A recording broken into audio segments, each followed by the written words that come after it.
I like to take fake risks. Like, I like to take edibles before I get on airplanes. Listen, it's a way to find out what really bothers you. I don't like to give advice. I don't give a lot of advice.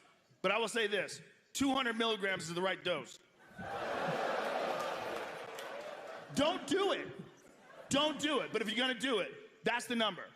This is why. If you wanna know what's in the basement, you gotta go down the stairs.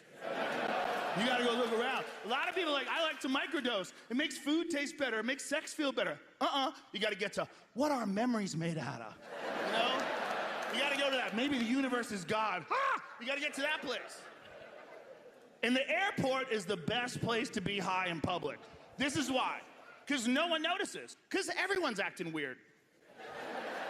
No one acts normal at the airport. They're all standing around, talking quiet. They're all worried they're gonna die. When you're high, you blend right in with those folks. And you don't have to do any thinking. They tell you exactly what to do. Like, get in line. Like, okay. Walk up here. Give me a ticket. Sit down. Don't lean back. I won't. You literally strap yourself into your chair, and every now and then they come by with water. You're like, you're going 500 miles an hour, 30,000 feet in the sky, thinking about people you figured in high school. Going...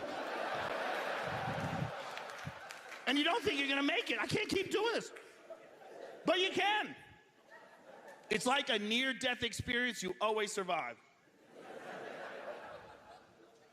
And all my friends that don't like weed, they always say the same thing. They're like, dude, it makes me paranoid. Right. Right.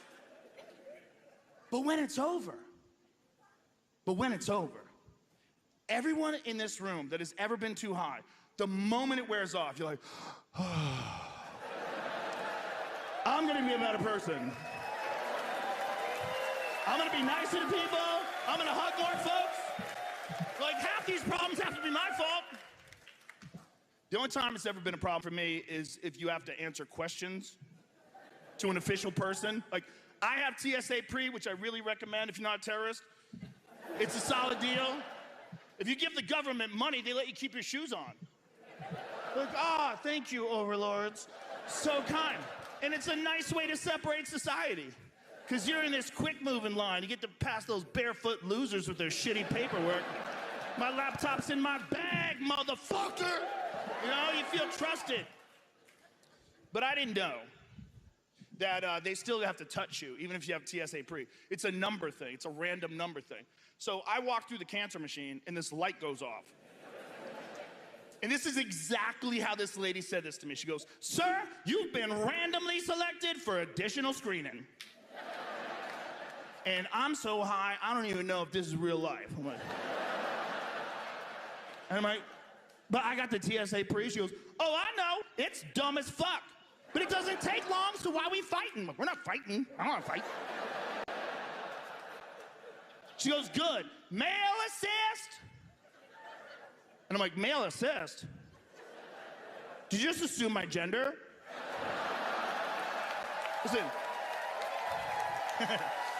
That is a new thing you can say. That's a new thing you can say, no matter what you look like. If you say to a person, no matter what you look like, if you say, did you just assume my gender?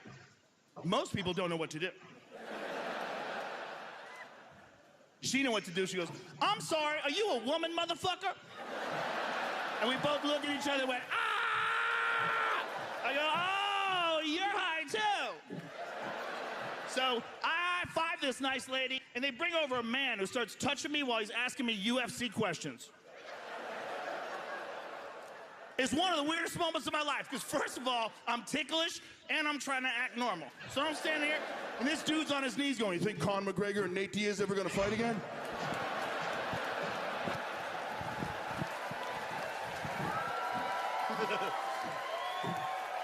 And I'm trying to act normal. I'm like, I hope so, bro. That'll be a good fight, solid fight. And then he hits me with this. If you've ever been randomly selected, you know this is what they do. He goes, I'm gonna run the back of my hand against your crotch.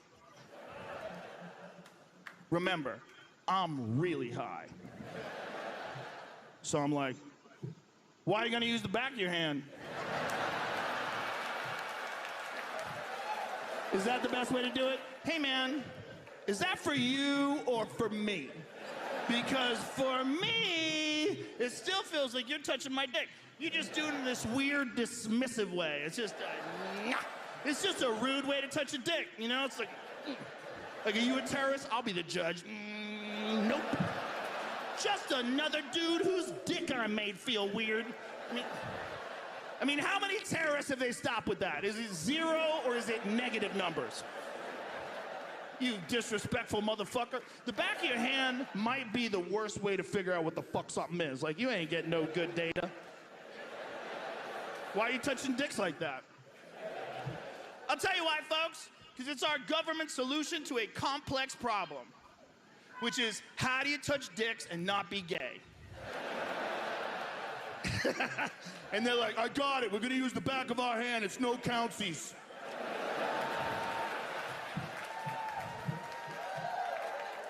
Does it work? Yeah, try it on me. I can't even come. Come on, bro. Just jokes, folks. No one's getting hurt.